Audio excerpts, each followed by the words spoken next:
Good afternoon, New York, and the rest of our listeners around the globe. My name is June Stoyer, and I'm the host of the Organic View Radio Show.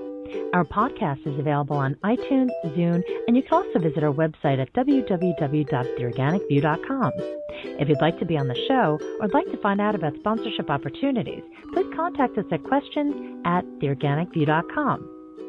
Today's show is sponsored by Eden Foods, the most trusted name in certified organic clean food.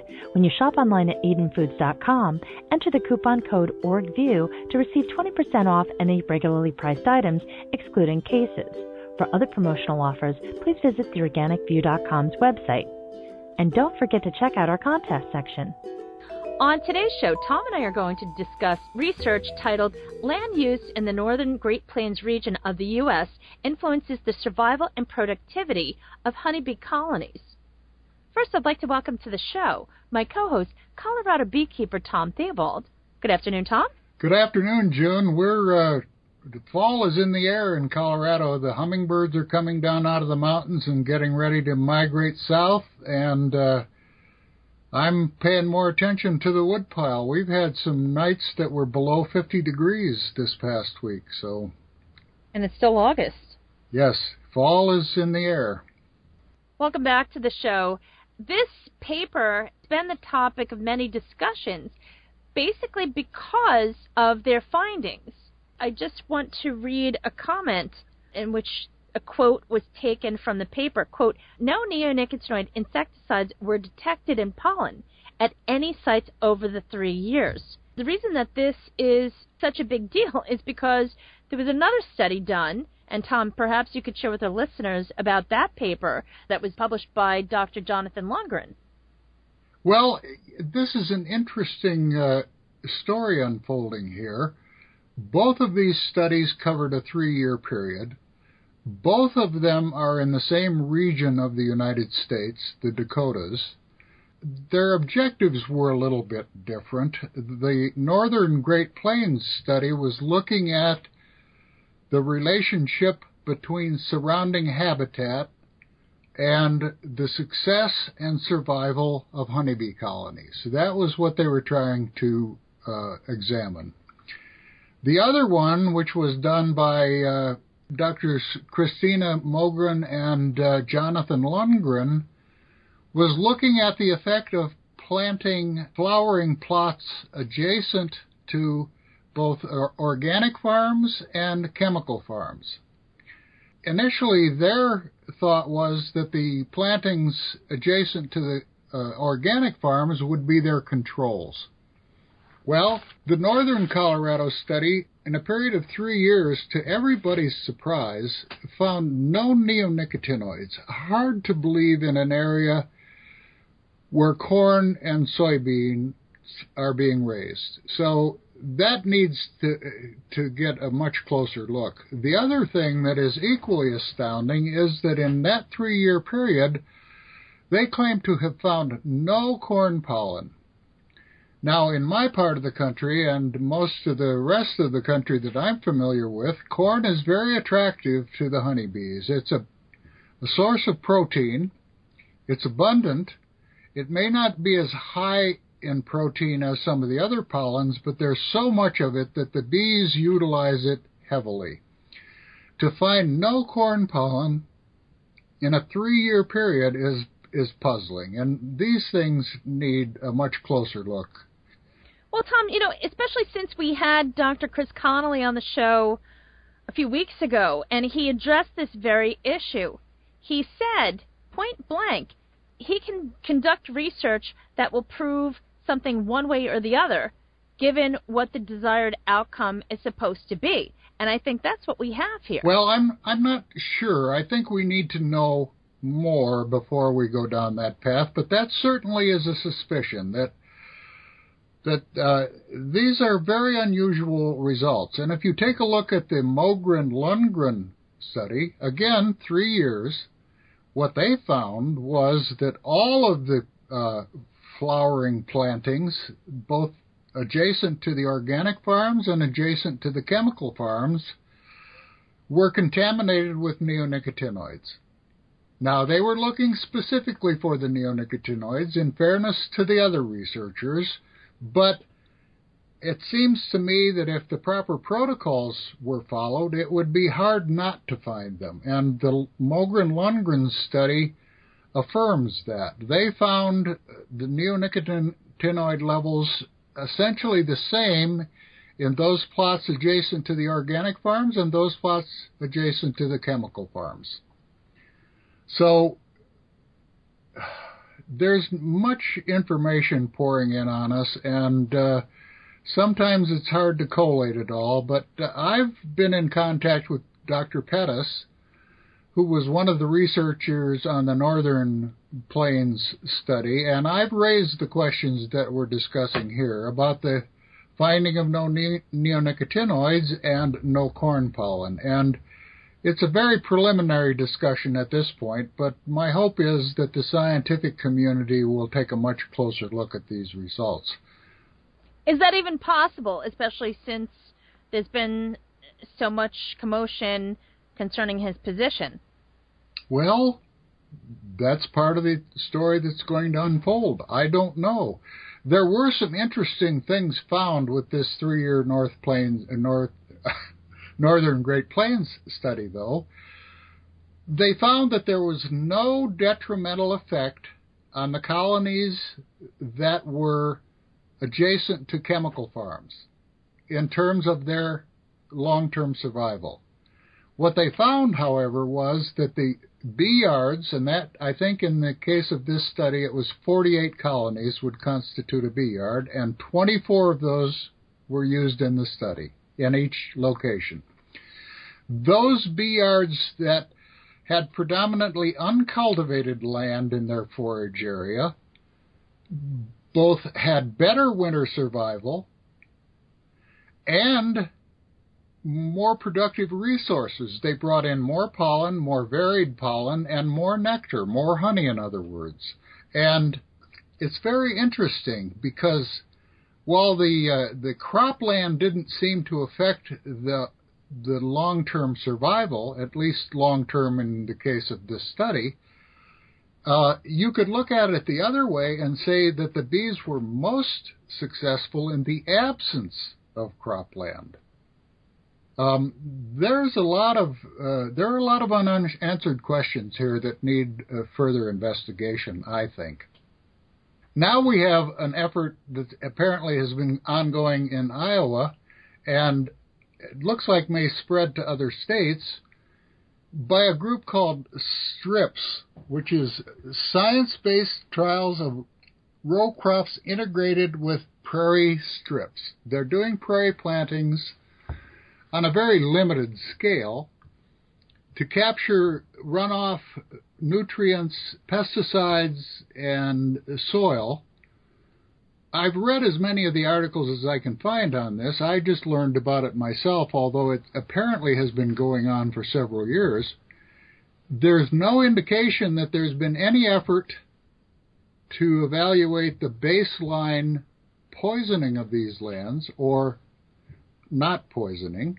It concerns me greatly because it's these kinds of programs which lay the groundwork for much broader applications of what is generally called habitat improvement. And my concern is that based on the evidence that we've seen, is the habitat has been heavily poisoned with these neonicotinoids and many other pesticides, and I can't understand why it seems to be so carefully avoided. How can we do habitat improvement if we don't understand the quality of the habitat that we're making these plantings in? Well, Tom, we talk about that every week. Right, and we have to continue to talk about it because there's been no change. And I'll probably talk about it next week. There's so much scientific proof about the impact of neonicotinoids. It's not just one scientist. It's countless papers over a decade. Right, that's part of the story. On different areas. It's always the American scientists that are trying to say that the neonicotinoids are fine. They don't affect the bees. Well, that's because much of the scientific community in the United States has been heavily influenced by corporate money. Exactly. And this shouldn't surprise us with their findings at all, especially after what we learned from Dr. Connolly's interview a few weeks ago, when he said point blank, that's how research is. The government will only accept certain types of research, and the only ones that can afford that type of research is industry. So, of course, it's going to be geared to produce the results that they desire to keep these products on the market. It's very basic. The healthy aspect of this, if there is one, is that the public is becoming much more informed, and they can see where they're being misled, and the corporate propagandizing is not serving its purpose to the degree that it once did. People are becoming much more aware of what's going on and applying more and more pressure. And I sympathize with the EPA and the USDA. They seem to be trying to cover up this environmental poisoning, because to open that Pandora's box will show that they've been implicated in these decisions for decades that have brought us to this, what appears to be an environmental disaster. So why do you sympathize with that? Well, because I think that... What is there to sympathize with? I don't understand. I think that most of the EPA employees are just that. They're employees, and they're doing what they're instructed to do. And they might wish to adhere more closely to the EPA charter, but that's not... And they don't have an ethical obligation? That's not what they're being told to do. They're being mismanaged, I believe. I think the problem here is... I think they're worried about their job security. Of course they are. Of course they are, as you and I would be. Of course they're worried about their jobs, and they're being misdirected. Their talents and their expertise is being misused by a management that is corrupted by the industry influence. Yeah, and then they're waiting to just publish a book that is a tell-all. Oh, you're not being fair to these employees. There are a few, well, that's what we've seen so far. There are a few like that, but there are thousands that are doing their job and trying to stay out of trouble. And they're being misdirected, mismanaged, and misused, in my view. When you look at some of the leading nonprofits that are supposed to be advocates of specific pollinators, and they won't even acknowledge the negative impact of GMOs, what does that tell you? The dollar is what guides them. The dollar is what dictates what they can and cannot say. This is the United States. Since when do people have to worry about speaking up when something is wrong? Why are people being put in a position where they can't stand for the truth, especially when it's their job to do so? I could see, Tom, if somebody were in a position where it wasn't part of their job and it really wasn't any of their business. But when you work with the evidence, when you're working with all of this scientific research and you do nothing about it, and your whole agency was created for the purpose of the protection of the environment, of the animals, of wildlife, of humans, and you do nothing, that is criminal. Well, I don't think it's just the management. If the people that are involved with it, if they know what's going on, that's the travesty in this whole thing. Look at DDT. June, I think no matter which of us is closest to the truth, the changes are not going to come from within these large agencies. The changes are going to come from pressure from the outside. And as I've said, the changes are going to come when enough people have died. As I've said many times, the bottom line. The only pressure that we can apply, the only power that we have, is the power of public opinion. And I think the public is beginning to step forward and take a much greater interest in these issues, and that's exactly what we need. And this program has been a large part of that. You know, we're one of the few, as you've said from time to time, we're one of the few, if only ones, that are speaking out regularly on these questions. And Tom, I thank you very much for all of your hard work, your energy, your effort, and your time. Your time is so incredibly valuable, especially since you're losing the shirt off your back as you're going through all this. More people need to understand exactly what the commercial beekeepers are going through. Every week when you talk about what's going on with your bees, to the different things that you've experienced, as well as your perspectives, it's so incredibly valuable, because mainstream media is not going to talk about this because it's not profitable. They are not going to go up against their advertisers and lose that money. Well, I went to a talk 2 or 3 weeks ago on another subject, chemtrails, and the person who was making the presentation was very well informed, but one of the things she said really caught my attention because I think it relates to the problems that we face, and that is that something like 90% of the media is owned by 6 or 7 corporations, and that's part of the problem, and I have to hand it to the corporate people. As I've said before, I was in the corporate world. I understand the corporate mind, and as evil as it may be, they've done a very good job of handling this situation. And one of the things that they need to do to advance their interests is to control the message.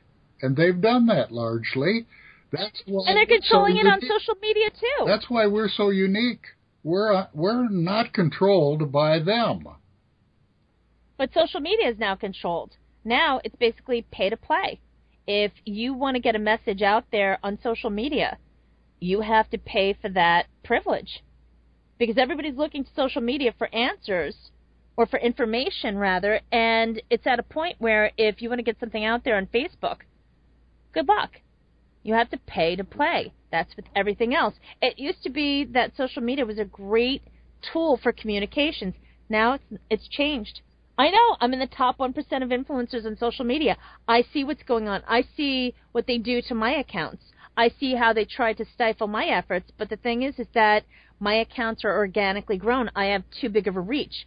I'm connected to too many very visible people that are of great influence.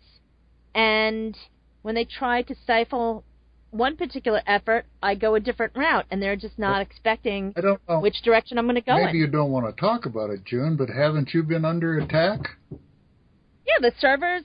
Folks, and if you've been trying to look at the archives or any of the recent shows, listen to the recent shows, what have you, the site's been down consistently for the last, I'd say, 4 weeks. And this is the longest since the show was launched in 2010. Actually, the show was launched in 2007, but when it was more consistent in 2010. That's a shame, because the thing is that we're just volunteers. We're just trying to get that information out there. So I guess the conclusion is that if they're hearing from us right now, that's good news.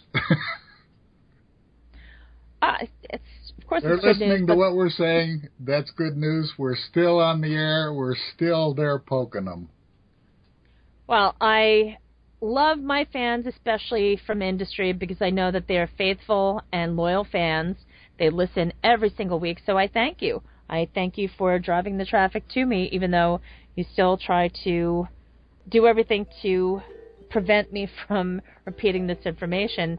And on that note, Tom, to be continued, thank you again for joining me. Well, June, it's always interesting, and once again, I want to thank you for all the sacrifices you've made to keep this thing going. I know how frustrating it has been, and again, I want to thank the listeners.